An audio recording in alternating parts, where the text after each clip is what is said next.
One advanced solution with all the connectivity your small business needs for the lowest price. Reliable internet, advanced Wi-Fi with Security Shield, and a free mobile line. All for only $49.99 per month. Spectrum Business, made to work. GIA diamonds at their lowest prices ever. The Jewelry Exchange has natural 1-carat GIAs just $19.90, carat 50, $29.90, 2-carat $59.90. Custom mounts are just $4.99. Thousands of diamonds guaranteed the lowest price. Buy direct. The Jewelry Exchange, Tustin. I don't think that these sessions are really working. And which Julie am I speaking with? Firing your therapist is hard. Hiring Morgan & Morgan for your injury is easy. Morgan & Morgan. The choice is easy. Meet the future. A chef, a designer, and an engineer. All learning to save and spend their money with Chase. The chef's cooking up first with her new debit card. Hungry? Uh-huh. The designer's eyeing sequins, plaid. While mom is eyeing his spending. Nice. And the engineer? She's taking control with her own account for college. 3 futures, all with Chase. Freedom for kids, control for parents. One bank for both. Chase, make more of what's yours.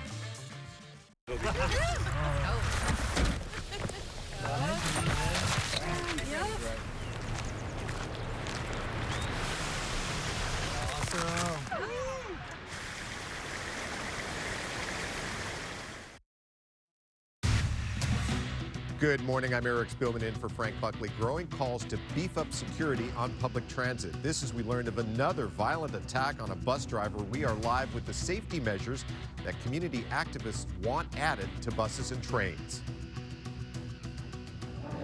Good morning, everyone. I'm Erin Myers here in Westwood. You can see this is happening live right now. People being detained in a parking structure on UCLA's campus. This after hundreds were arrested last week. All the latest on what's happening coming up.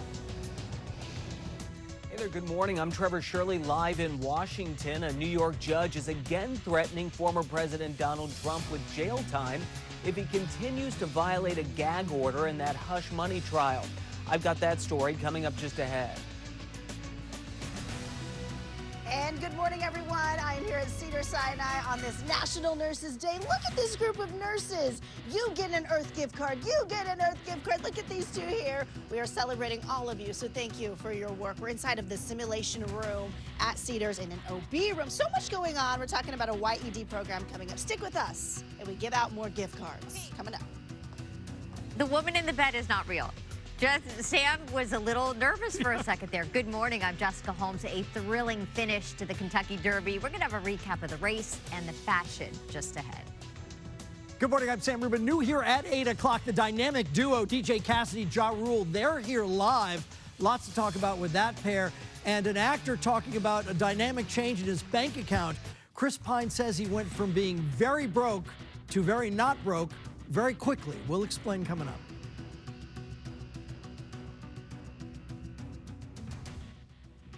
Good morning, everybody. We're going to be talking about your weather as well. Lots of sunshine already. Cloud coverage, not a big problem for us.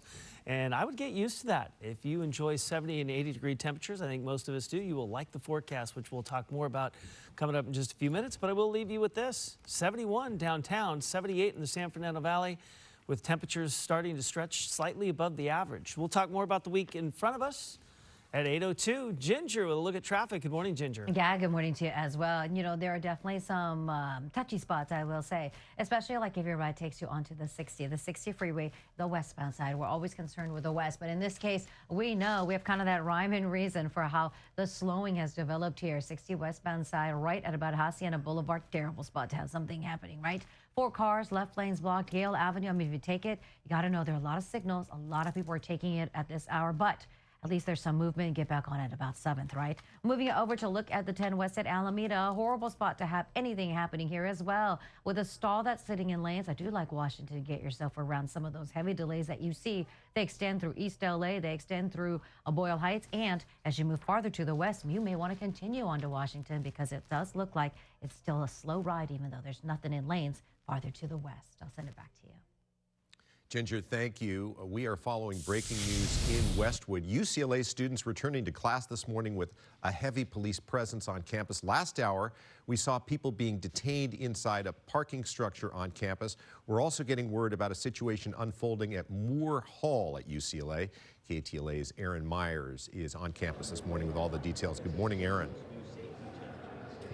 Good morning to you both. Yeah, we are here in that parking structure right now where dozens of people are being detained. This is happening in a parking structure off of Charles E. Young Drive. There are people out here advising those being detained about their rights as well. What we know so far is 43 people in the parking structure are being detained at this point. According to UCLA police say that there is a curfew on campus from 12 to 6 a.m., that students were here before that. He said they are being detained for delaying an investigation. At this point, we're not sure how many or if any people will actually be arrested. Those advising say there is no curfew, though. Now, Sky 5 was also overhead earlier as police tape was put up around a building on campus. We are trying to get more information about that.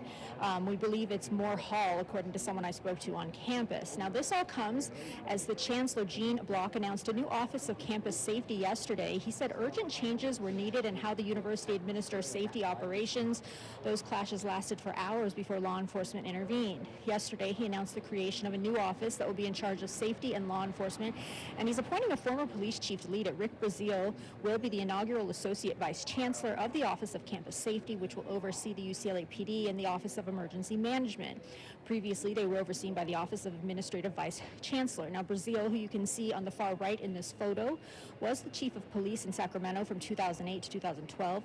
He was also an instructor in community policing at Cal Poly Humboldt and has reviewed other law enforcement agencies and police responses.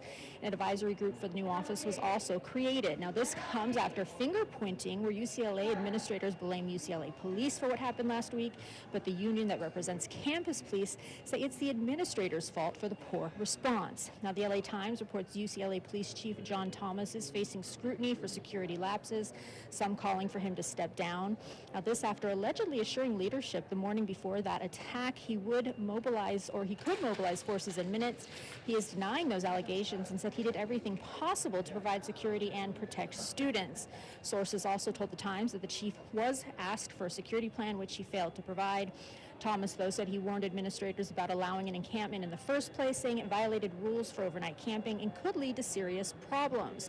Campus leaders apparently cited students' freedom of expression rights for allowing it. Now, Chancellor Gene Block said both UCLA and the UC Office of the President have committed to a thorough investigation of their security processes.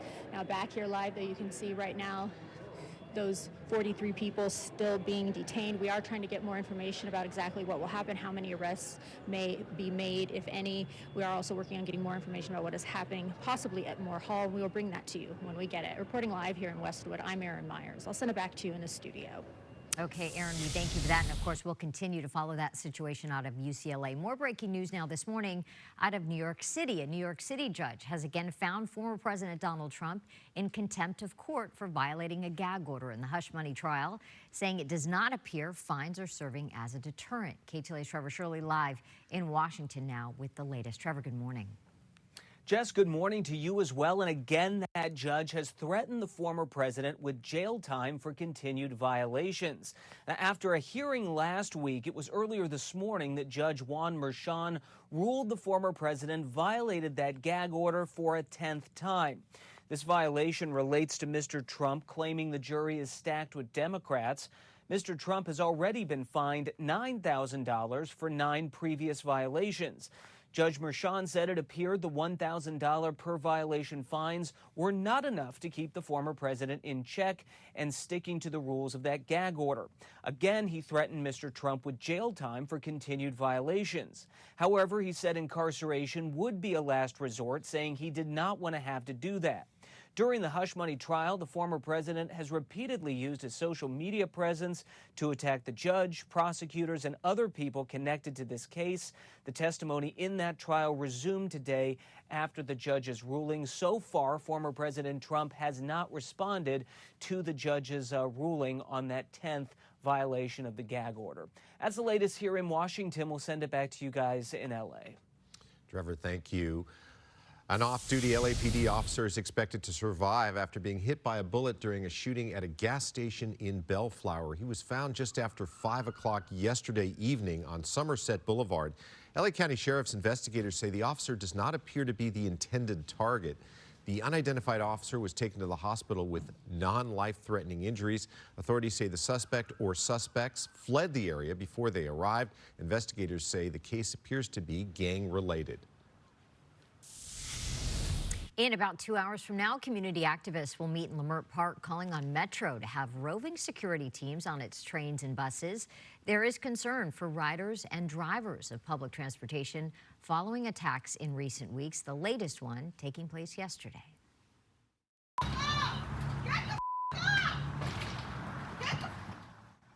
Witnesses say a homeless woman here, upset over having to pay 50 cents to board a Dash bus, got into a fight with the driver in the historic South Central neighborhood of South LA. The woman was later arrested. Dash is operated by the city of LA and is different from Metro. Last month, there were 3 separate attacks on Metro buses in 1 week.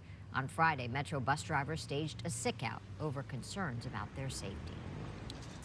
Amid rising school crime, police officers could soon return to LAUSD campuses. The recommendation from a Board of Education Safety Task Force says individual schools should be allowed to decide if an officer is stationed on campus.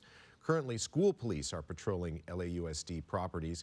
Recent data says incidents of fighting at city schools doubled in the year 2022-2023. Now there's a movement among some parents to have police officers return, and the task force agrees. It's not known when the school board will take up the recommendation. Repairs along the Topanga Canyon roadway could move faster thanks to an emergency declaration by Governor Gavin Newsom. Declaration immediately frees up $10 million to use on repairs. Heavy rains caused tons of dirt and rocks to tumble onto the roadway back in March, shutting down the popular route between the coast and the San Fernando Valley. Caltrans said in its last update that the roadway could reopen this fall, but with the new funds, it could open sooner than that. And I'm sure folks who use Topanga Canyon are happy time. to hear that news. 8:10, it's a Monday morning. Some spots had some really windy conditions yesterday. Henry in for Mark with a look at that. Yeah, aggressive winds in some spots. In other areas, just a breezy forecast. So a little surprising to see some of the damage that some of those winds created. We're still seeing some windy spots out there today, especially through the mountains and deserts. Overall, though, we have a really nice week in front of us. I think the only day-to-day changes we'll see is maybe that marine layer. Some mornings might have a little bit more to muddle through, but overall, we all end up sunny with a nice warming trend through the rest of the week. I think what you'll really like about the 7-day forecast is we start warming things up middle of the week, but that warm-up stops, and we keep it very comfortable all the way into the upcoming weekend. Yesterday, surprisingly, right around the average, 72 degrees. It may have felt